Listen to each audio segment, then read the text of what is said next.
If you are working on perfecting your alignment and or if you have trouble taking off that wall chest to the wall, then this drill and the variations from it are ideal for you. We want to go from a posterior to a neutral to an anterior pelvic tilt while upside down without changing anything to our upper body.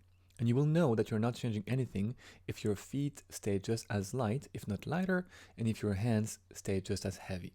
Your shoulder angle should not change as you articulate that pelvis.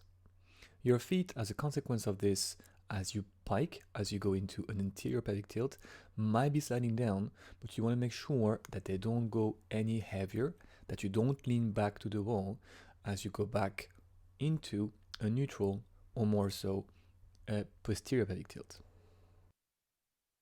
On the other hand, if it's hard for you to keep the shoulders open, as you go back into an anterior pelvic tilt, make sure that you keep those shoulders open and that you don't collapse forward.